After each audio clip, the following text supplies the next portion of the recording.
but Elizabeth has lasted for nearly 4 centuries, and it's easy to see why. She reigned for 45 tumultuous years.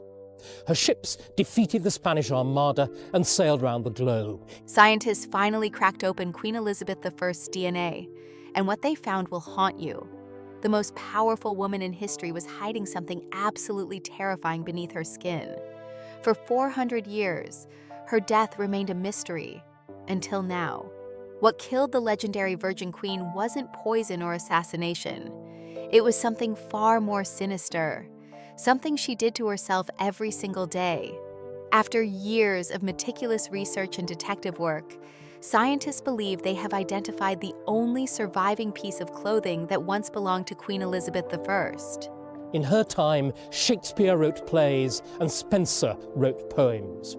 English noblemen and foreign princes wooed her, but she, the Virgin Queen, made love to that loyalist of audiences. In a modern laboratory, researchers have extracted and analyzed DNA from this precious artifact, unlocking secrets that have remained hidden for more than 4 centuries. This genetic material belongs to one of the most influential monarchs in English history, a woman whose death at the age of 69 sparked countless rumors and theories. For generations, people have speculated about what really happened in her final days. Some whispered about poison, others about overwhelming grief, and there were even disturbing claims that her body exploded inside its coffin. Now, through the lens of modern science, we are finally beginning to understand the truth behind her mysterious death and the immense physical suffering she concealed from everyone around her. To understand how Elizabeth died, we first need to look at how she lived, particularly the elaborate facade she maintained throughout her reign. The image that Elizabeth projected to the world was not born from simple vanity or personal preference. It was a carefully calculated political strategy, a form of what historians now call statecraft, through appearance. Unlike the male monarchs who came before and after her, Elizabeth could not rely on physical strength or military prowess to command respect and authority. She was a woman ruling in a world designed for men, and she needed a different kind of weapon. That weapon was her image, specifically an image of divine purity, eternal youth, and almost supernatural perfection. The key to achieving this appearance was a cosmetic product called Venetian ceruse. This was a paste made from white lead mixed with vinegar, creating a thick, chalky substance that Elizabeth would apply liberally to her face, neck, and hands. The layers were not thin or subtle. According to accounts from people who knew her, the makeup could be nearly an inch thick in places, transforming her natural complexion into an unnaturally pale, ghostly white. To modern eyes, this might seem extreme or even bizarre, but in 16th century England, pale skin carried significant social meaning. It was the ultimate status symbol, a visible marker that separated the aristocracy from common people. If you had dark or tan skin, it suggested you worked outdoors in the sun, laboring in fields or markets. Pale skin, by contrast, indicated wealth and privilege. It meant you spent your time indoors, protected from the elements, living a life of leisure and refinement. For Elizabeth, however, this white mask served a purpose far beyond social signaling. It erased every trace of human imperfection from her appearance. Any signs of aging, fatigue, illness, or emotional strain simply disappeared beneath the thick coating of white paste. When she appeared in public, she looked almost otherworldly, like a living statue or a figure from a religious painting. She seemed to exist above and beyond the normal processes of decay and mortality that affected ordinary people. This was exactly the impression she wanted to create. In an age of constant political instability and religious conflict, the appearance of an immortal, unchanging monarch provided a sense of continuity and divine approval that helped hold the kingdom together. The turning point in Elizabeth's relationship with cosmetics came in 1562, when she was just 29 years old. That year, she contracted smallpox, a deadly disease that killed roughly 30% of its victims and left survivors permanently scarred. Elizabeth was lucky to survive, But the illness left its mark on her face in the form of pockmarks and scars that would never fade. From that moment forward, her use of Venetian ceruse intensified dramatically. What had been a beauty practice became an absolute necessity. The white paste was no longer just about looking regal or fashionable. It was about concealing physical damage that threatened to undermine her carefully constructed image of perfection. People at court noticed the change. Members of her inner circle reported that the layers of makeup grew thicker with each passing year. By the time she reached her 50s and 60s, some observers claimed the paste on her face was nearly an inch deep, giving her the appearance of a porcelain doll or a painted sculpture rather than a living, breathing woman. But what most people at the time did not understand, or perhaps chose to ignore, was that this supposedly beautifying substance was actually a poison. White lead, the main ingredient in Venetian ceruse, is a toxic metal. Every single day that Elizabeth applied this makeup, small amounts of lead were being absorbed through her skin and into her bloodstream. The metal would accumulate in her body over time, slowly damaging her organs and nervous system. The very thing she used to project strength, youth, and power was quietly destroying her from the inside. Elizabeth's obsession with controlling her image extended far beyond her personal appearance. In an era before photography, the only way most people would ever see their queen was through painted portraits. These images functioned as propaganda, spreading throughout England and across Europe, shaping how people perceived both the queen and the stability of her reign. Elizabeth understood this perfectly, and she exercised absolute control over how artists depicted her. Only portraits that showed her as young, beautiful, and flawless were permitted to exist. Any painting that dared to show her true age or any physical imperfections was considered unacceptable. In 1596, when Elizabeth was 63 years old, she took this control to an extraordinary level. She issued a royal decree ordering that all unflattering portraits of her should be hunted down and destroyed. This was not a suggestion or a preference. It was a command backed by royal authority. Artists were given official templates to work from, approved patterns that ensured every portrait of the queen looked essentially the same. These templates were based on earlier images painted when she was younger, creating a standardized version of Elizabeth that never aged, never changed, and never showed any signs of the passage of time. One of the most famous examples of these approved portraits is known as the Darnley portrait, painted around 1575 when Elizabeth was in her early 40s. This image became the standard template that artists would copy for decades to come. Even when Elizabeth was in her 60s, official portraits continued to show her with the smooth, unlined face of a woman in her 20s. It was an astonishing feat of propaganda and image management. She had successfully created an immortal version of herself, a mythical queen who existed outside of time. This myth was powerful, and it helped maintain political stability during a period of enormous challenges and uncertainties. But beneath all the white paint, and beneath all the carefully controlled portraits, Elizabeth's actual body was keeping a very different kind of record. The lead from her makeup was accumulating in her tissues. Her teeth were rotting from her love of sugar, which was an expensive luxury in that era. The stress of ruling alone for decades was taking its toll. The perfect mask she showed to the world was also becoming a kind of prison, trapping her inside an illusion that grew harder to maintain with each passing year. The image of the ageless divine queen was not just a source of political power. It was also a burden that would eventually contribute to her physical decline and the mysterious circumstances of her death. As Elizabeth approached her 70th year, the magnificent illusion she had spent decades constructing began to fall apart. To the people of England, she remained Gloriana, the Virgin Queen who had defended the nation against the mighty Spanish Armada and guided the country through what many considered a golden age of prosperity and culture. She was more than just a monarch. She had become a living legend, a symbol of English strength and resilience that seemed immune to the weaknesses that afflicted ordinary mortals.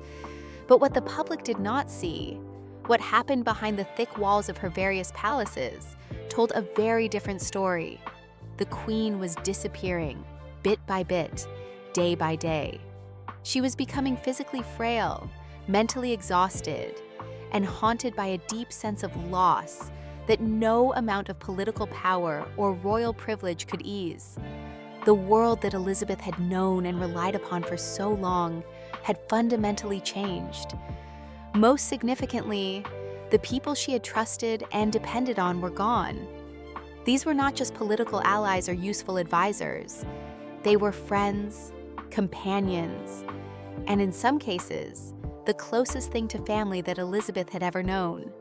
William Cecil, who had served as her chief minister for 40 years, had passed away. He had been her rock, her steady hand through countless crises and political storms. Francis Walsingham, her brilliant spy master who had protected her from numerous assassination plots, was also long dead. The loss of her ladies-in-waiting was perhaps even more personally devastating. These were women who had been with her since her youth, who had shared her private moments, her fears, and her rare moments of vulnerability. Without them, Elizabeth found herself devastatingly, crushingly alone. But among all these losses, one ghost loomed larger than the rest. Robert Devereux, the Earl of Essex, had been Elizabeth's favorite in her later years. He was young, charismatic, brilliant, and dangerously ambitious. Elizabeth had adored him with an intensity that went beyond the normal relationship between a monarch and a courtier. Some historians have described her affection for him as almost maternal, while others have suggested it was more complex and emotionally charged. Whatever the exact nature of their bond, it was deep and genuine. Essex, however, let his ambition override his judgment. In 1601, he led a foolish and poorly planned rebellion against the crown.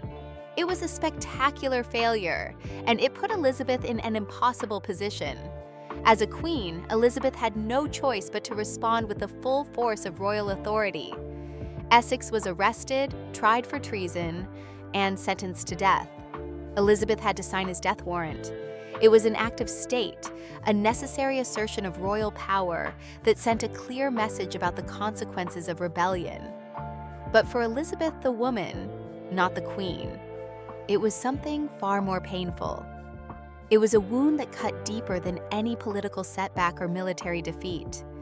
According to Sir Robert Carey, who was Elizabeth's cousin and close confidant, the Queen spent much of her final year sitting alone in darkened rooms, weeping over Essex's fate.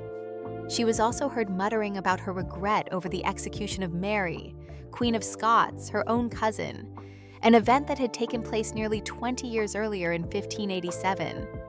The iron-willed monarch who had ruled England with such determination and skill was now drowning in a sea of grief and regret. This emotional collapse triggered a dramatic physical decline that alarmed everyone who witnessed it. One factor that many people at the time did not fully appreciate was the damage caused by Elizabeth's diet. She had a legendary sweet tooth, a well-documented love of sugary foods that was highly unusual for that era. Sugar was an expensive luxury in 16th century England, affordable only to the very wealthy. Most people rarely encountered it, but Elizabeth had access to as much as she wanted, and she consumed it freely. The problem, of course, was that Tudor England had no understanding of dental hygiene as we know it today. There were no toothbrushes, no toothpaste, no dentists who could perform cleanings or fill cavities. The sugar in Elizabeth's diet had devastating effects on her teeth. By her final years, her teeth had decayed into blackened stumps.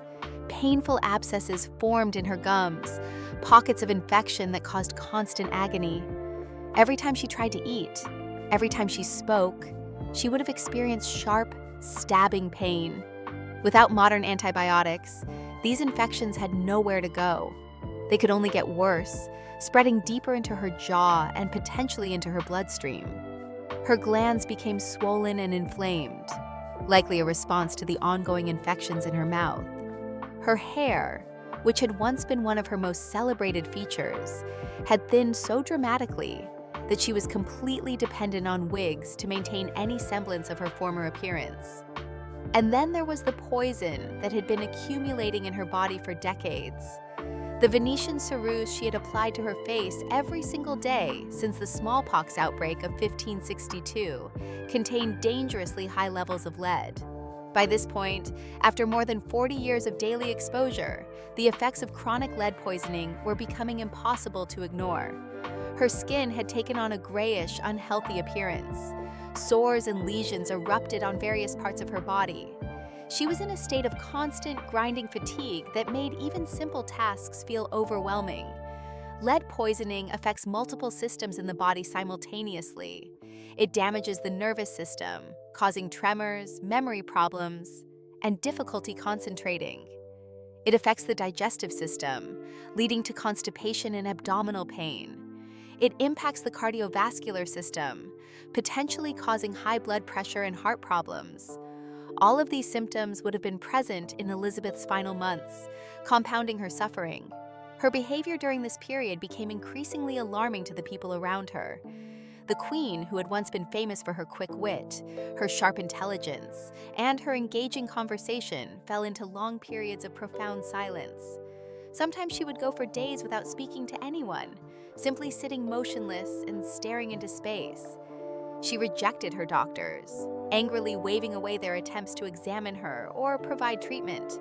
She stopped allowing her ladies-in-waiting to help her bathe or dress, tasks that would have required assistance given her physical condition. In her final weeks, she developed a strange and disturbing habit. She refused to go to bed. Instead, she would spend 15 or more hours each day either standing in place or sitting on cushions that had been piled on the floor. Her attendants were baffled and frightened by this behavior. Some of them believed she was terrified that if she lay down in bed, she would never get up again. Perhaps she felt that remaining upright was the only way to hold on to life itself. The mask of youth that had served her so well for so long had completely shattered. What remained was a woman consumed by pain, both physical and emotional. She was trapped inside a failing body, experiencing constant discomfort from multiple sources. The dental abscesses, the lead poisoning, the exhaustion, the grief, all of it combined into a perfect storm of suffering. And perhaps most tragically, she was utterly alone in that suffering. The companions who might have comforted her were gone. The advisors who might have helped her make peace with her mortality were dead. She faced the end of her life in isolation, surrounded by attendants and courtiers, but lacking anyone she truly trusted or felt close to.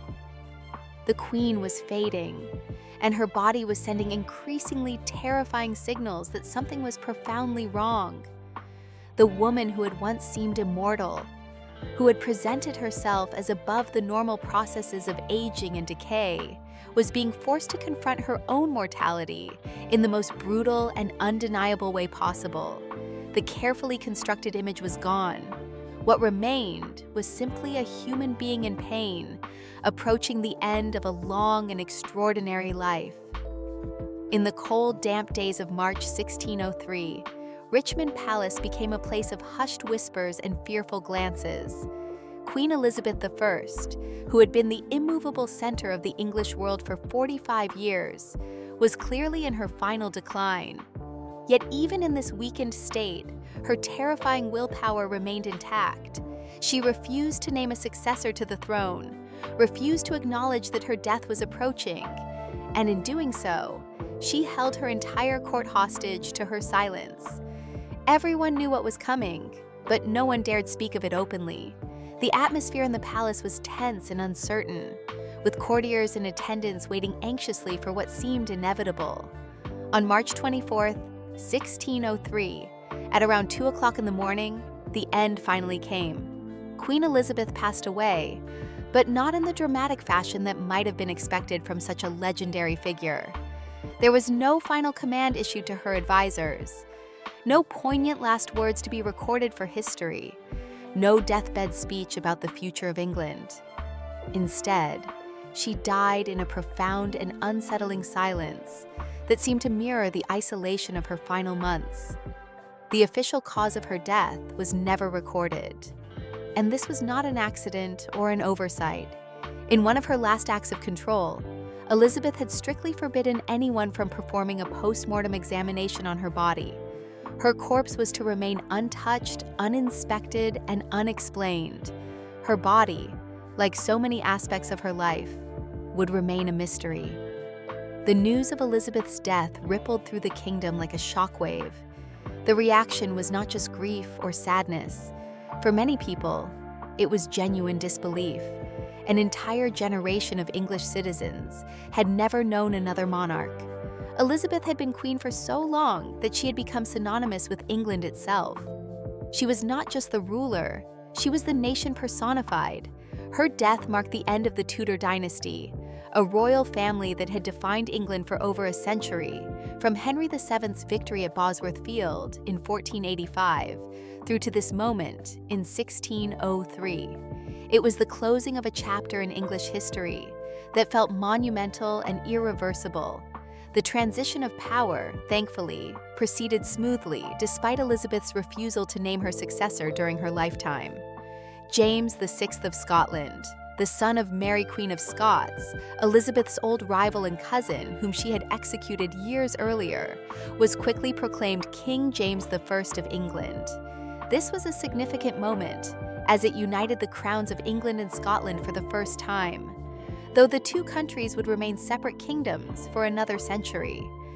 James's accession was generally welcomed, and there was no civil war or political chaos of the kind that had plagued earlier royal successions.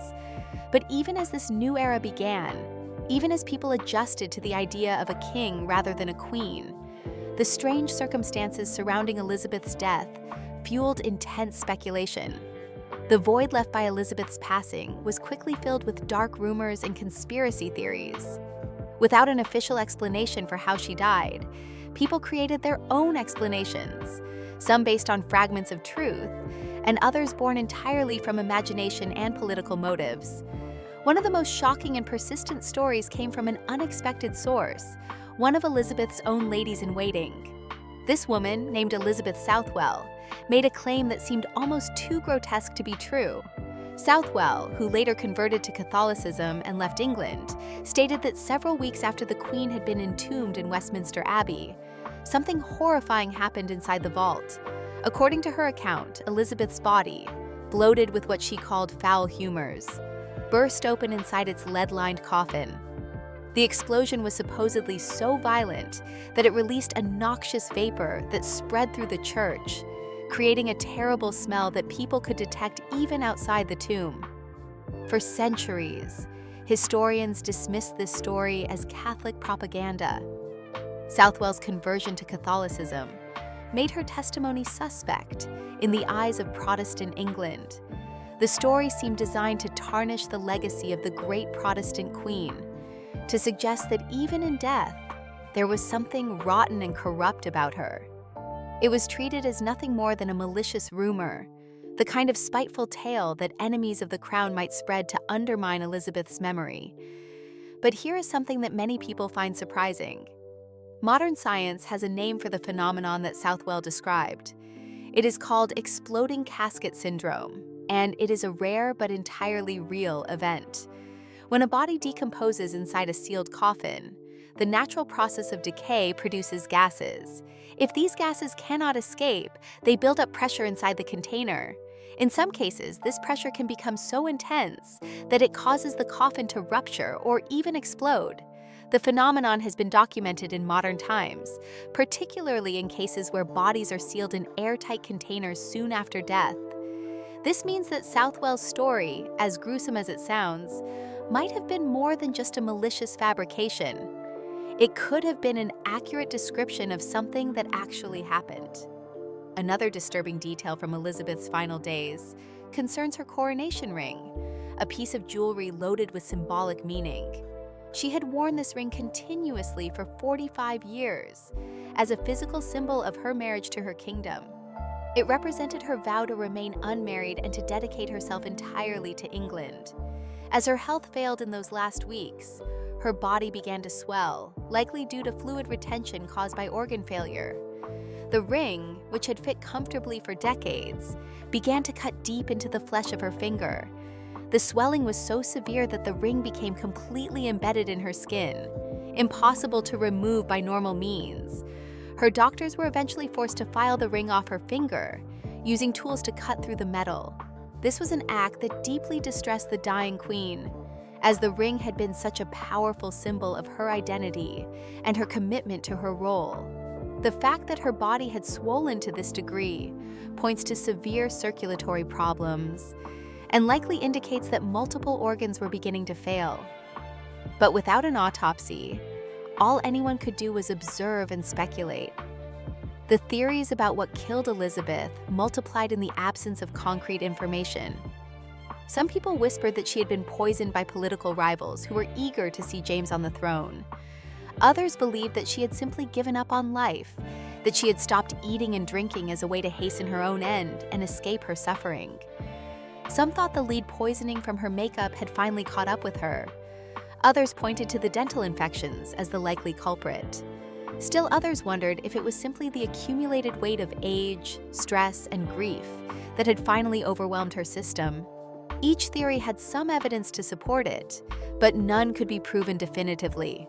Elizabeth had taken her secrets to the grave, quite literally. She had forbidden anyone from examining her body, from cutting into her flesh to discover what had gone wrong inside. This was her final act of control, her last assertion of authority over her own image and legacy. She had spent her entire reign carefully managing how people saw her, and she was determined that no one would see her in death as anything other than what she chose to reveal. The result was a 400-year-old mystery that seemed impossible to solve.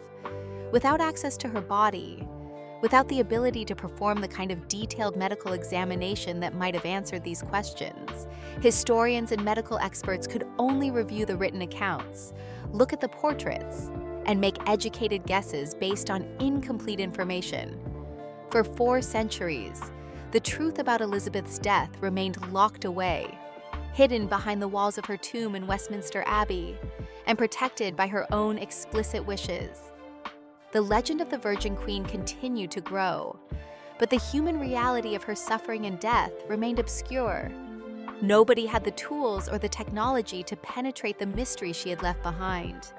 Her body lay undisturbed, her secrets preserved in silence, and her legend continued to overshadow the painful human truth of her final days. Until now. For 400 years, Queen Elizabeth I's final secret remained sealed in the marble silence of her tomb at Westminster Abbey. Her body lay undisturbed, her mysteries unresolved, and her legend untouchable. Generations of historians had written about her death, speculated about the causes, and debated the various theories. But no one had any way to verify what had actually happened inside her body during those final weeks and months. The lack of an autopsy meant that all anyone could do was rely on secondhand accounts from courtiers, analyze the limited medical knowledge of the Tudor period, and make educated guesses. But in a landmark television event produced by Sky History called Royal Autopsy, a team of world-class experts did something that would have been unthinkable just a few decades ago. They performed a modern virtual autopsy on a monarch who had been dead for more than 4 centuries. Using technology that would have seemed like pure magic or witchcraft to anyone in the Tudor court, the team set out to solve the mystery of how one of the most powerful rulers in history really died. The investigation was led by Dr. Brett Lockyer, a home office pathologist with extensive experience in forensic medicine, and Professor Alice Roberts, a brilliant biological anthropologist who has made a career of using scientific methods to illuminate historical mysteries. Together with their team of specialists, they approached Elizabeth's death as if it were a brand new case that had just landed on their desks. Every available scrap of evidence was gathered and re-examined. They studied letters written by people who had been present during her final days. They analyzed eyewitness accounts from courtiers and attendants who had observed her decline. They examined portraits painted during different periods of her life, looking for clues about her physical condition. They even investigated the chemical makeup of the cosmetics she had used, subjecting samples of Venetian ceruse to modern laboratory analysis. Their goal was not simply to identify a single cause of death, but to uncover the full truth behind the myth of the Virgin Queen, and to understand the complete picture of what her body had endured. What they discovered was far more shocking than any conspiracy theory or political intrigue. The truth was not that Elizabeth had been murdered or poisoned by enemies at court. The reality was that she had been slowly killing herself, though not intentionally, through the very practices and substances she had used to maintain her image and authority. Dr. Lockyer began his investigation with an unusual starting point. He focused on Elizabeth's mouth, which might seem like an odd place to begin a royal investigation, but it proved to be absolutely crucial to understanding her decline. By reconstructing her dental condition based on descriptions from people who knew her and portraits from her final years, he confirmed what had long been whispered in historical accounts. Elizabeth's teeth were in an absolutely appalling state. Decay had eaten away at her gums, and several large abscesses were likely rotting her jaw from the inside. Dr. Lockyer explained, in terms that made the situation vividly clear, that every time Elizabeth spoke, every bite of food she attempted to take, it would have caused her excruciating pain. But the implications went far beyond simple discomfort. Without antibiotics, which would not be discovered for another 3 centuries, dental infections like the ones Elizabeth suffered from could turn deadly. Bacteria from an abscess can invade the bloodstream, and once that happens, the body's immune system launches a massive inflammatory response. In modern medicine, we call this sepsis, and even today, with all our advanced treatments, it can be difficult to survive. In Tudor England, there was no understanding of bacteria, no concept of infection in the way we understand it now, and absolutely no effective treatment. An untreated dental abscess could easily lead to blood poisoning that would spread throughout the body, causing organ failure, fever, and eventually death. The pain in Elizabeth's mouth was not just a minor inconvenience or a cosmetic problem. It was potentially a slow-acting killer. Then came the second major finding, which related to Elizabeth's makeup. Professor Roberts took samples of the infamous Venetian ceruse that Elizabeth had worn daily for more than 40 years and subjected them to modern chemical analysis in a laboratory. The results confirmed what experts had long suspected but could not definitively prove. The makeup contained dangerously high levels of lead carbonate, a chemical compound that is highly toxic to humans. This was not a beauty product in any modern sense. It was a poison that Elizabeth had been applying directly to her skin, day after day, year after year, for the majority of her adult life. Professor Roberts was able to connect the dots between this exposure and the symptoms that had been documented in Elizabeth's later years. Chronic lead poisoning could explain virtually all of the physical and mental changes that people had observed. Lead poisoning causes hair loss, which explained why Elizabeth had become completely dependent on wigs. It causes tremors and difficulty with fine motor control, which several accounts mention her experiencing. It leads to profound fatigue and weakness, which was certainly evident in her final months. It can cause mood swings, irritability, and difficulty regulating emotions, which might explain her periods of silence and her emotional volatility. It can even cause memory problems and confusion, which some observers had noted when they described her sitting motionless for hours, seemingly detached from reality. Professor Roberts stated it plainly.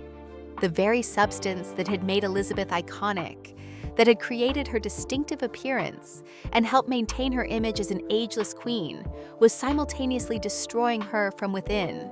Her vanity, or perhaps more accurately, the political necessity of maintaining a certain image, had become a form of slow suicide. But as the team reconstructed the timeline of her final weeks, the evidence began to point to something even more complex than a single cause of death. The accounts from courtiers who witnessed Elizabeth's last days described behavior that was not just physically declining, but deeply strange and psychologically disturbing. Her body was swollen, particularly her hands and fingers, which suggested severe fluid retention and possible heart or kidney failure. She refused to go to bed, as if she had developed an irrational fear of lying down. Some accounts said she would sit completely motionless for hours at a time, staring into empty space and muttering to herself in a way that no one could understand. Was this delirium caused by infection, perhaps from those dental abscesses that Dr. Lockyer had identified? Or was it something deeper, something that medical science alone could not fully explain? That question led the team to consider other theories that historians have debated for years. Some experts have speculated that Elizabeth's body had begun to suffer from mercury exposure in addition to the lead poisoning. Mercury was commonly used in various tinctures and cosmetics during the Tudor period, particularly in products designed to lighten the complexion or treat skin conditions. Mercury poisoning produces symptoms that can mimic madness, including trembling hands, severe paranoia, and vivid hallucinations. It is entirely possible that Elizabeth was being affected by multiple toxic substances simultaneously, creating a cocktail of poisoning that attacked her body and mind from several directions at once.